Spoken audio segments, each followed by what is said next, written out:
All right, everyone. Welcome to the Hoops Rehab Show on a Thursday night after a, do we say, epic showdown, Bronny versus Cooper Flagg to start the NBA Summer League in Vegas. How you doing, Eric? Good, man. The dog days of summer are officially here, and so we're looking for any excitement. And Cooper Flagg versus Bronny, that, like you said, kicked off that Vegas Summer League, which is every year I feel like it's starting to get bigger and bigger. But things are good. How are things with you? Pretty good. Yeah. Like you said, anything to get us started on basketball is a good thing. So we'll get into that tonight and some other things with Giannis kind of hit the news and some Anthony Davis injury update stuff we'll get into. But as always, everybody, I am the game injury doc, a.k.a. Dr. Evan Jeffries. On my right is Eric B. Mack. We are the host of the Hoops Rehab Show. You can find us at our YouTube, the Hoops Rehab Show, and then also we'll be having the pod uploaded after the live show, and you can download that wherever you get your podcasts. We also can be found at our handles on all other social media platforms, so please follow us, subscribe to the channel, and so we can continue providing all this NBA insight to you guys. And as always, when we're doing the live stream, if you can, in the YouTube chat or the Twitter chat, please drop some comments and give us your insight on some of the things that's going on in the NBA.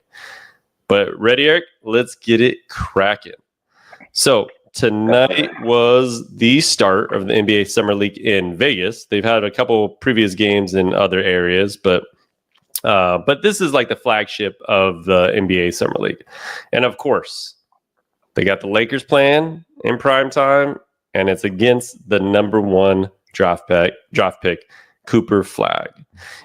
So what do you think of the game and kind of the hype kind of leading up to it, and how Cooper Flagg did and Bronny James did?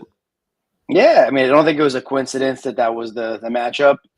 You got the big trade that happened. You got the number one pick. You got LeBron James Jr., Bronny James, a.k.a. Bronny James. And so, it was must-see TV, I think, for a Summer League game. And so, with Summer League, we know how it is, right? Like, it's obviously they're teams and they try to win, and there's usually like a championship or something of that sort in the Vegas version of it. And so, but I think mainly we don't really look at kind of who does well. It's more individual players and see how they do and see how they progress. I know a couple of years ago when it was Wemby, he kind of struggled early in the preseason. And so, with Cooper Flagg, I didn't really see those struggles. I saw he was missing some shots, and I think that was going to happen. But man, you could tell like his defense is going to probably come before his offense, because he's a damn good defender. I don't know if I didn't realize it or what, but he's definitely block shots, scrappy. He's all over the place, and so I liked what I saw from him. And hey, Bronny James too. He was D'ing up Cooper Flagg there a little bit.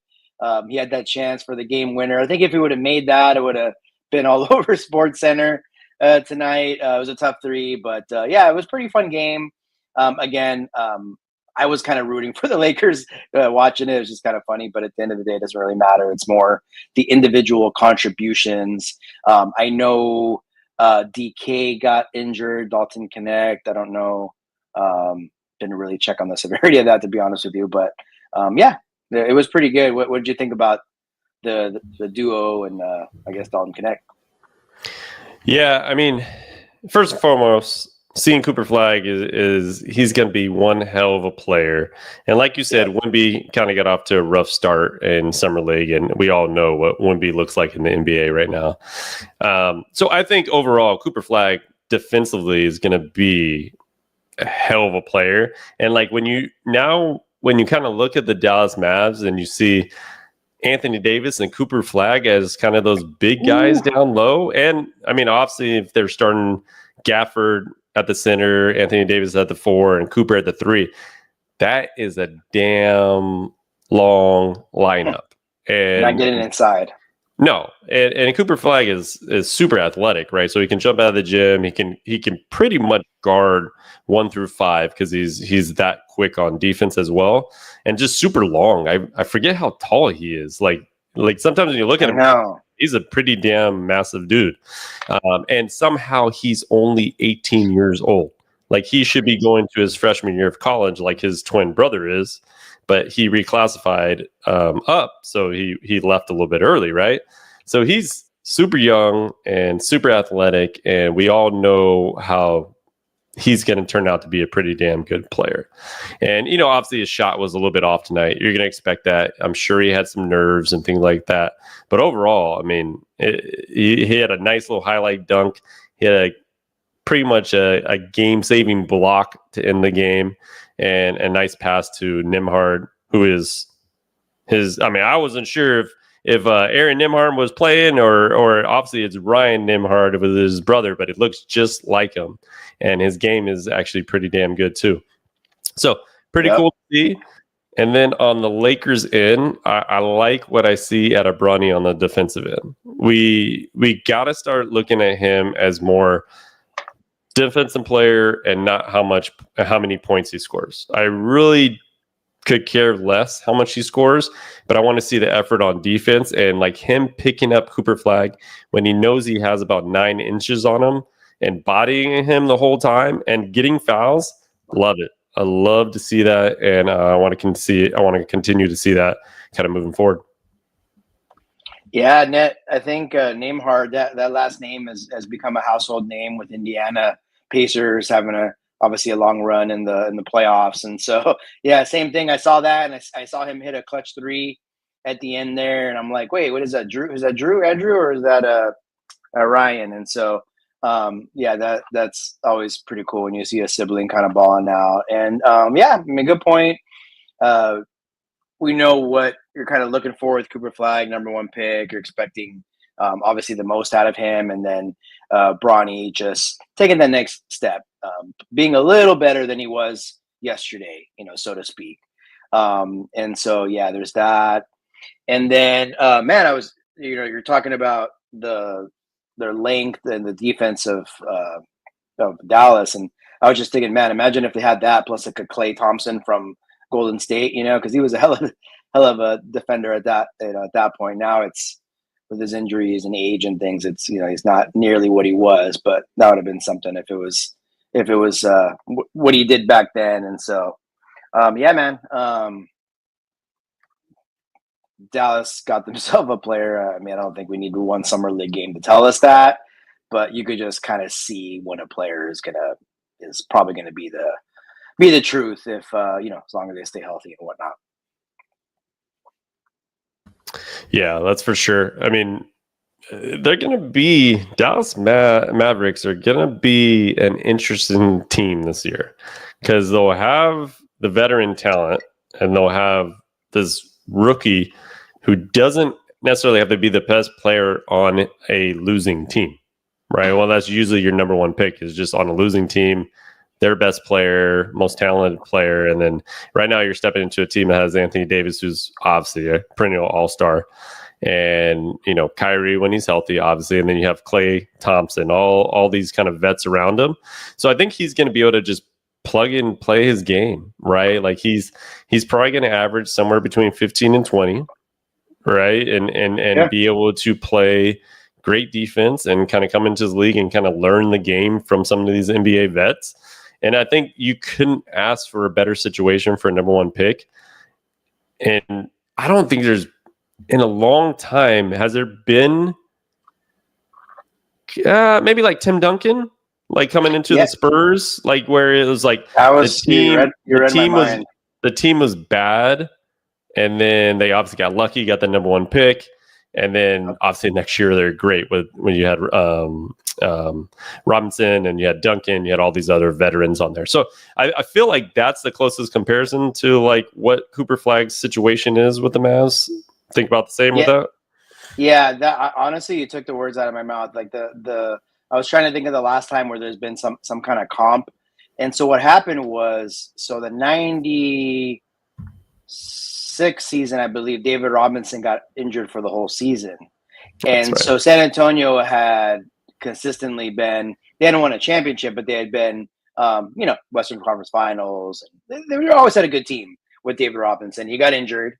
And Greg Popovich became the head coach during that season that he became injured. And so it was thought to be just kind of an interim basis. He was from the front office. And then, they got the number 1 pick. David Robinson came back healthy. Tim Duncan, and then and obviously the rest is history. And so that's a good point. Like it's like not exactly, but very similar situation. And so I think they're going to have that mix of the vets with a young core. The wild card will be Kyrie, because if he's out all of next year, I think they'll still be pretty good. But I think for them to be a championship kind of team, they'll need Kyrie Irving, obviously, or at least not obviously, but I'm pretty sure. But yeah, man, they traded Luka, but there's a lot of upside in Dallas the next few years, that's for sure. Yeah, Nico is probably like I'm trying to think of when they got the number 1 pick. How he reacted at home privately was probably the most, like, if you had a video, he was probably just like, "What I tell you?"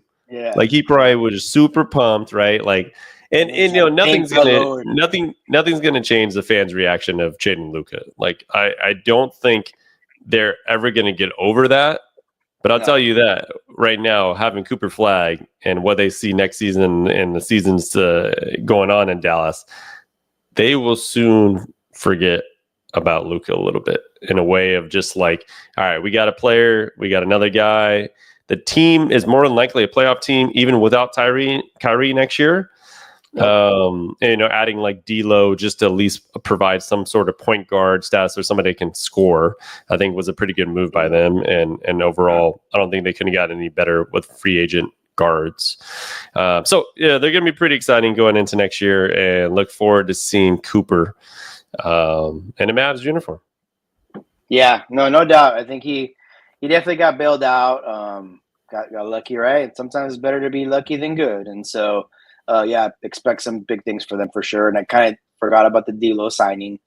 That's actually a real nice.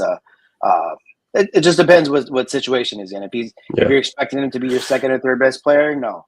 But if you're expecting him to be what he's going to be expected to be in Dallas, just carry the offense, run it a little bit, dish it, spot up, shoot, pick his spots. Then I think that's where you'll see the best of D'Lo. But looking forward to seeing what that team will do next year. And he gets to reunite with Mr. Anthony Davis. Yep. All right. So some other news today. Giannis was in the news about possibly where he's going to play this next season. So he was on a live stream with Speed. I Show Speed, who's obviously one of the biggest streamers out there. And they started talking about, LA, Lakers, Knicks, and LA being obviously big tax, New York being a big tax. And then Giannis says, yeah, I had a lot of people trying to get me to play essentially for the Knicks. I don't know who those people are, but it's kind of interesting to kind of hear some feedback from him with that. And then Speed just asked him straight up, are you going to play in Milwaukee next season? And he said, we'll see. Probably. And he said again, we'll see. And then he said, I love Milwaukee. And then really just changed the subject right after that. So kind of interesting words from Giannis. What do you make out of any of that? Is it a big deal, or is it a little deal? Yeah, is it like something, nothing, or a big deal? And I would probably say it's like something, right? Like, I don't want to say it's nothing, because he could easily just say like, no, I love it in Milwaukee. I'm going to be here next year, right? But in this day and age, nobody could just do that, right? You always got to kind of throw a little bit of bait out there. And it's midway through the summer. It's summer league time. It's kind of a slow time in basketball, right? So this kind of news, we'll get a lot of news.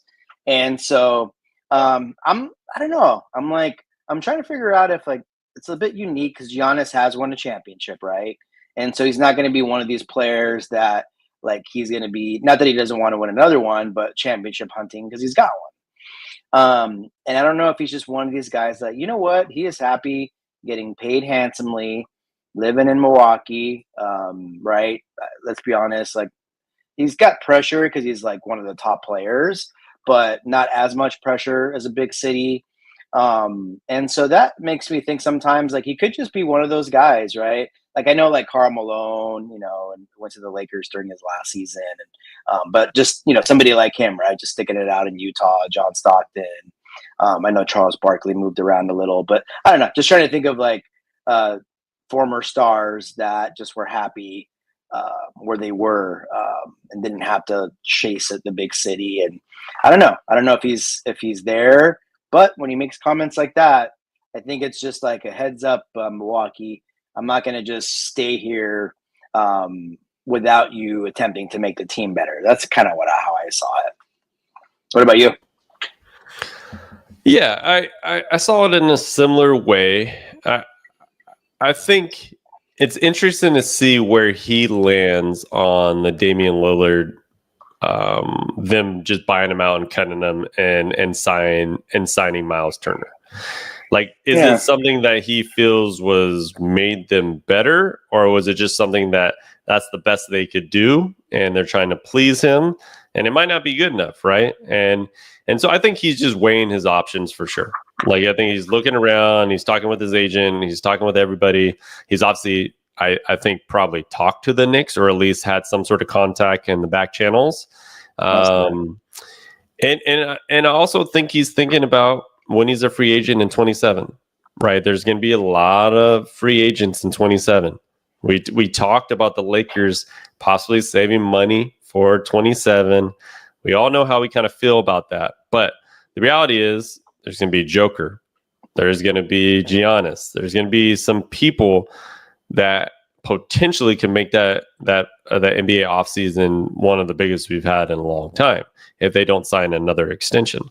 So I think that's part of it, like him thinking about whether or not he wants to be a full free agent, or if the right team could make a trade, would that work for him? And I think he just, for the first time in his career, really contemplating whether or not he wants to stay there. Yeah, it's kind of hit a crossroads. It'd be interesting. I don't know if they asked him about the Dame situation in the interview or not, but I'm sure we'll hear something about what he thought. And who knows? He may give the politically correct answer. I have no idea. But yeah, I think, like I just said, we're at a crossroads.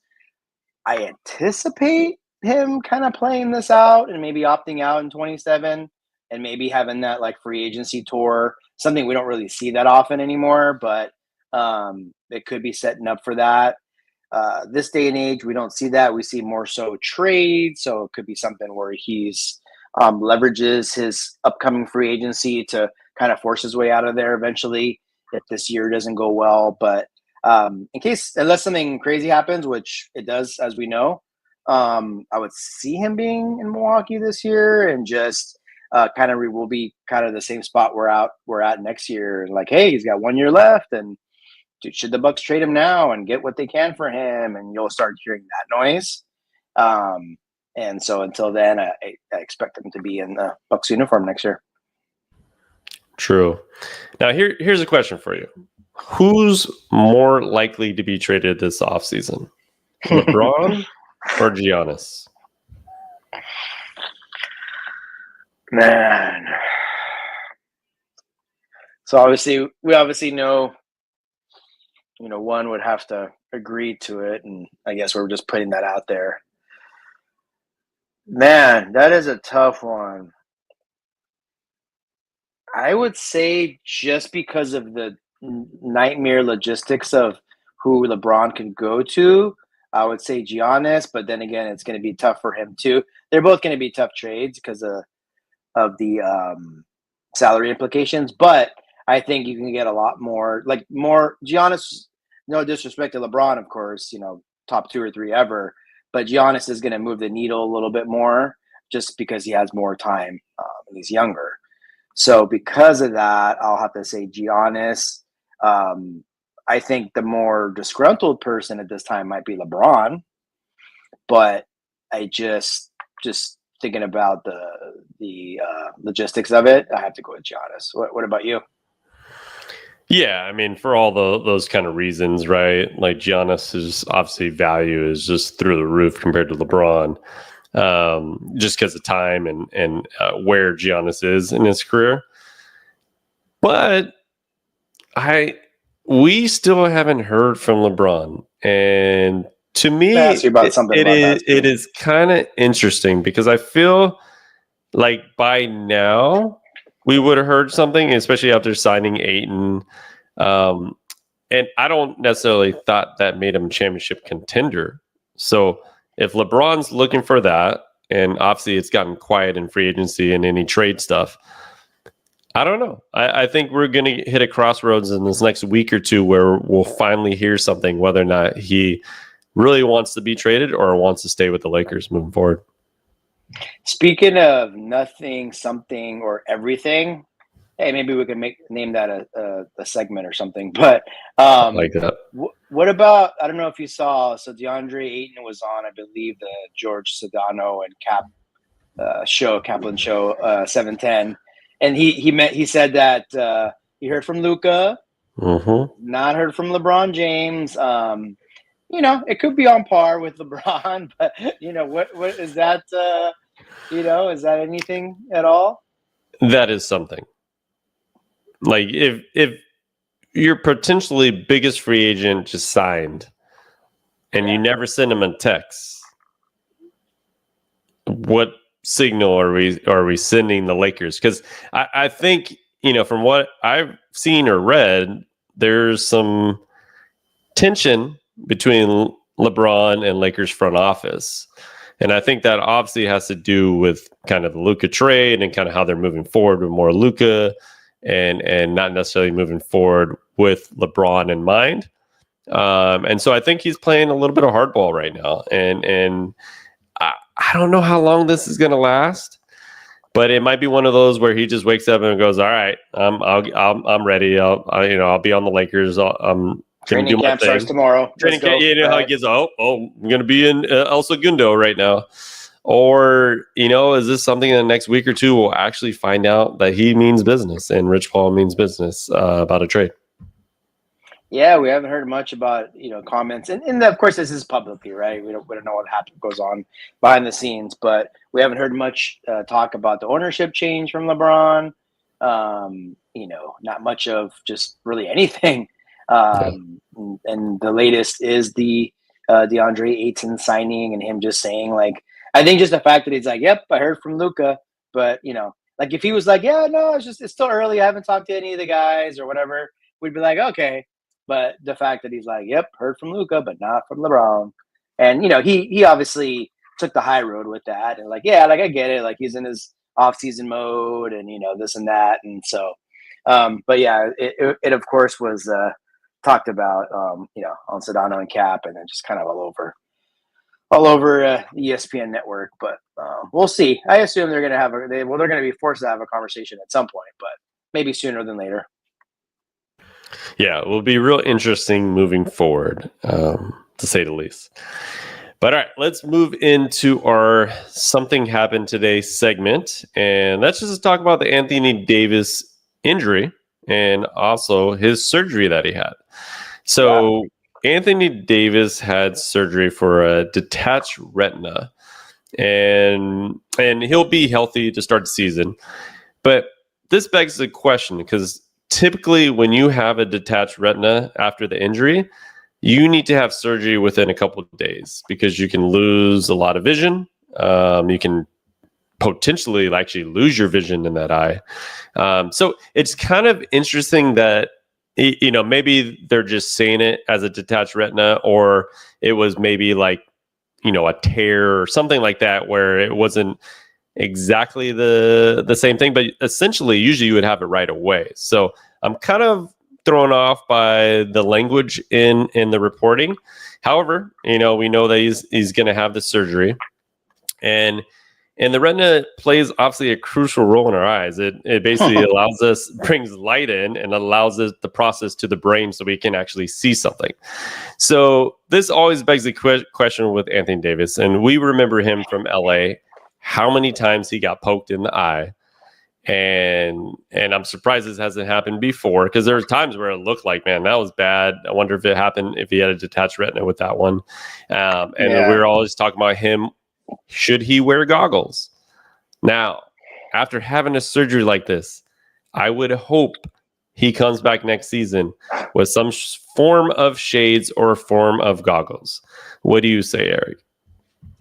Yeah, when I first heard that update on him, I'm like, oh gosh, I just immediately thought of, I don't know if it was so much last season on the Lakers, which obviously played half a year. I think it was the year before, where it was definitely a handful of times, and in some big games too, where he gets slapped across the face and then he's out for the rest of the game. Because it's obviously can't see anything. So, I mean, not saying anything about that, but it would always make us talk about come on, man. I know it's probably not the most comfortable thing. It's not the most stylish thing, but goggles, we've had some great Lakers that wear goggles. And so, I guess nowadays they probably wear some kind of shades. But yeah. So yeah, it just brought me back to his Laker days, where there was many, many times that we saw him go out early, as I said, and we were like, damn, come on, brother, get some goggles. And so he might be forced to now, perhaps. I have no idea. But that's what I'm kind of curious. Was it something that just happened, or was he playing a pickup game and it happened, or I don't know. But it was kind of interesting news to hear in the offseason. Well, they did say it was from because he had it happen in LA before he was traded, and then also in when he came back from the groin injury, he got poked in the eye from Gafford on accident, and then he had stitches above his eye, so he had 4 stitches. Came back in the game, hit a game winner, I believe, in that game, and then played another game or two, and then didn't play the rest of the season, right? So I think it was from that. But my thing is, if it's something serious, I'm surprised this didn't happen already, or it's something that we maybe didn't hear about, and here he had the surgery and they reported it just now. So I'm not really sure, based on, we're not in the inside and we don't know exactly what's going on. But typically you would have surgery within a couple of days if it's actually detached like that. Yeah, I guess maybe, you never know. It could happen right after the season or something. And like you said, we're just hearing about it today, and they're just kind of reporting he got that done and he'll be fine by the start of training camp. So, I mean, should be fine, sounds like, but it does, hits a little soft spot or spot in, us Laker fans is, minds, because it's man, we kind of went through that for sure with him back when he was here in LA. Yeah, and I'm sure Dallas fans are, when they saw that report, they're like, "Oh goodness, right? Yeah, here we go." AD's having surgery. Immediate reaction, because unless you read it all the way through, you're like, "Oh, okay, detached retina, you should be fine." Blah blah blah blah. But in their back of their mind, they're just like, "Man, already having surgery, and you just got to Dallas, and you've been there for a week or two."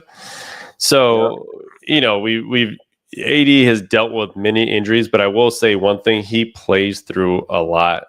He's a tough player, and he hasn't had any of the major injuries, which is great, but he's had a lot of knick-knack things, but has proven that he can play through that. So I hate when he gets the moniker of being glass or being injury prone, because yes, he's had some injuries in his past and missed some games, but he usually plays through a lot of things, unlike some players in this league.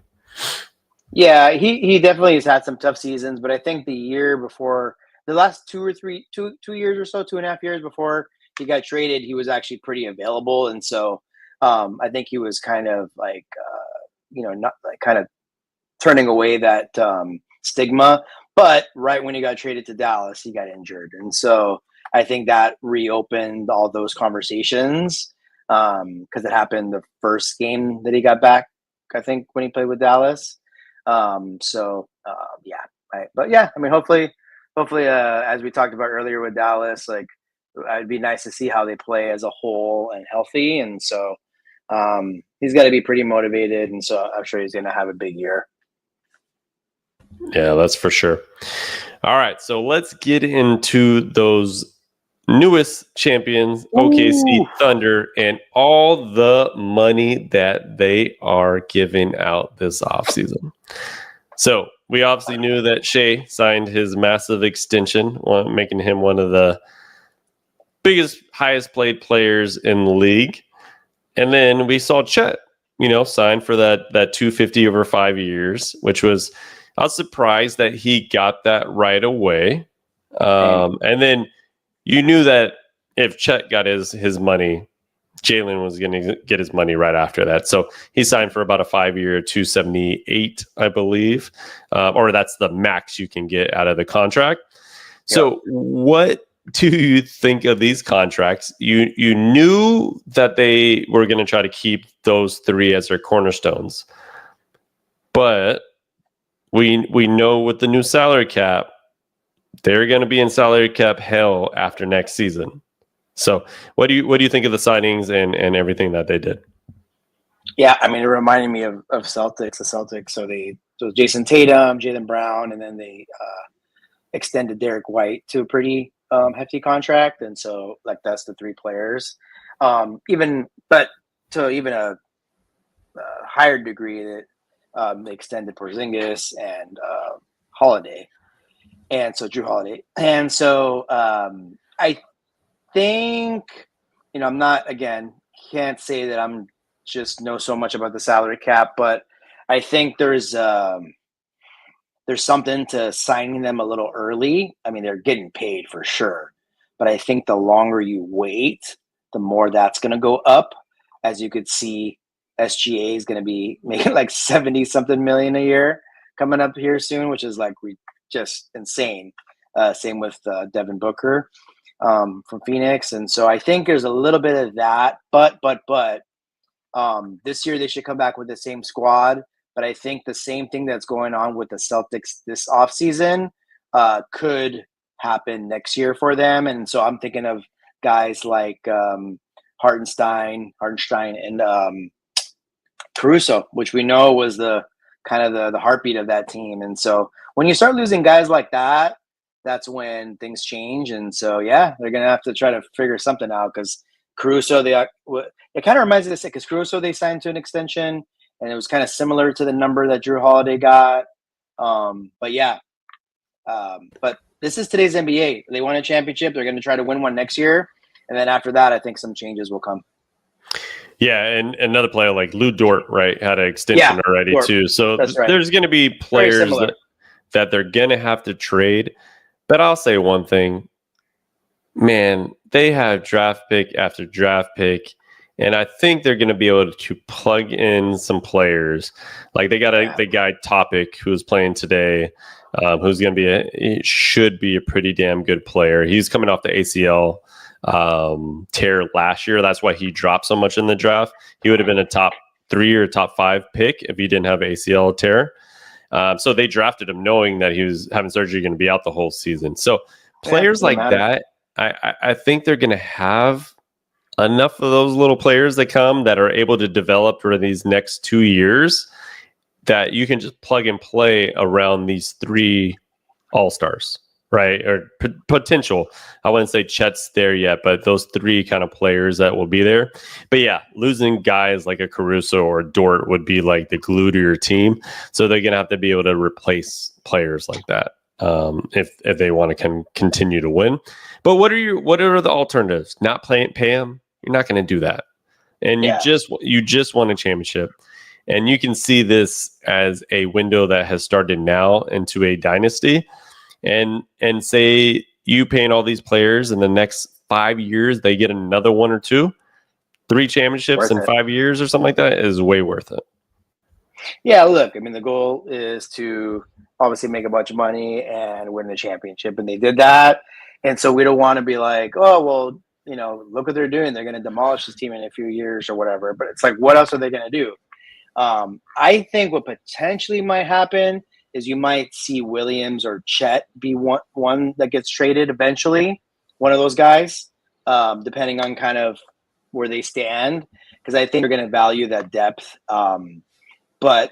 Or you keep the 3, and like you said, they're going to have guys that are waiting in the wings, guys that are already there, and guys that will be drafted the next couple seasons because they got $1 billion draft picks still. Or you package those picks, make a trade, right? They have a lot of options, but the start of that usually is when players start to get paid, which is what we're seeing, which is what we expected.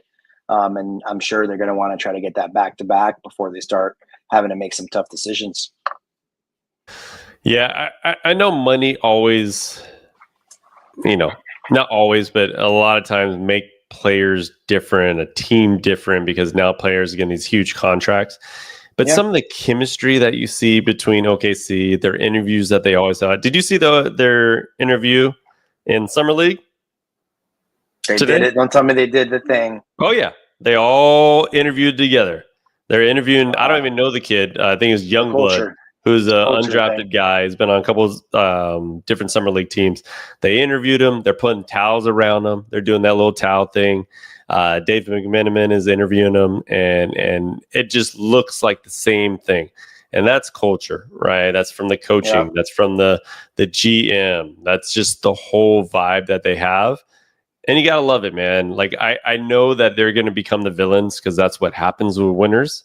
Eventually, people are going to not root for them, and there's going to be something negative about them, and they're going to take that role as the hated team, right? But right now, if I was growing a team, number one would be the way they are growing it based on their culture. And that's the most important thing that they're doing. Yeah, I mean, they got the star, and obviously they traded for him. It was before he was a star, so they developed him. They got a bunch of draft picks, struck gold on some of them, and they are cohesive. It's from top to bottom, from G League to Summer League team to NBA team. They all kind of have the same characteristics, and there's something to be said for that. And so other teams should really start to look at that and try to mirror that, because that's what's going to be sustainable in this era of the hard cap. You got to have players that produce now and players that are going to be in the wings starting to hopefully produce in a couple of years. And so they're doing that, and it's pretty amazing to see. Yeah, for sure. I was thinking, like, I mean, obviously we've been Laker fans for all this time, and could you imagine the Lakers ever doing that with interviews, or, like they're all surrounding LeBron? Like, I've just never seen it before, right? Or with Kobe and things like that. Do you think that's from the team culture, or did SGA bring that in there? I know he's it seems like a quiet leader, but is that something? I feel like they've evolved into who he is as a person, and I feel that's a lot from him as far as the culture, and it's being showed loudly through that, but he's not as loud about it, right? Yeah, no, definitely. He's like not a boisterous kind of leader, but he's obviously got the respect of his teammates. I think they asked him who started that whole thing. I want to say I think it just kind of happened on the fly. Maybe the other, what's the other one? Jalen Williams. They're both Jalen Williams, right?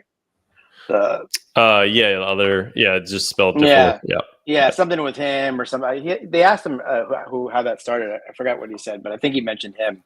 He kind of got it kicked off. So yeah, I mean, it's but yeah, they follow their leader, and he shows it on the court and then off the court too, obviously. Yeah, for sure. Pretty cool to see, though. Want to get to one of our YouTube comments, Mike Jones. Who? Here, Mike Jones. Cooper Flagg can't shoot. Well, we watched him in college. We've seen him in high school, and he's a pretty good shooter. I will say, usually your first summer league game or 2 or 3 or 4, you're probably not going to be the best shooter. He's got to get used to the NBA game. Obviously, the three-point line is a different spot than it is in college. So there's always going to be adjustment for every player that comes out of college in the NBA. So I wouldn't take him missing some shots tonight as a bad thing. The fact that he attempted 21 or 23 shots is a good thing, because that means he's going out there trying to get buckets and trying to get a feel for the game. I'd rather him shoot 20-something shots in the first game versus shoot 6. Oh, yeah. I mean, last thing you want is him being timid. And we talked about it early in the show. We think his defense is going to be what's there. His length, his playmaking on the transition or in the transition, I think will be big. And his shot and is probably going to come last, right? And so he's going to be hoisting him up. He's going to get more comfortable in the NBA game. That 3-point line, as you said, it's a little bit out there versus college. And so, yeah, I would like just RELAX over one game. Relax. I had to think about how to spell that for a second. But yeah, relax. But the good old Aaron Rodgers. Thanks, appreciate it. But yeah, I know, like Aaron Rodgers. He's going to take some time, and we all know that he's going to be a hell of a player in the NBA. So I wouldn't be worried about anything with that. Yes, sir. All right, Eric. So before we get on out of here, you got anything else to add for tonight's show? Other than we'll see how the rest of Summer League goes, and hopefully we'll get some news and some activity. Things start to slow down now, as we've kind of talked about, in terms of like the free agency, the trade front. And so, yeah, hopefully we hear some news somewhere, because it's starting to, as I said, get to the dog days of summer, but we're still going to be here for you guys, as much as we can. Yeah, it's definitely gotten quiet in the free agency, because I know there's still a lot of players out there. So yeah, there is. Let's just see over the next couple of days, next week or two, if we get some more news on NBA free agency and if any trades are made there. So until next time, you guys, the Hoops Rehab team is out, and we will see you guys soon. Peace out, guys. Peace.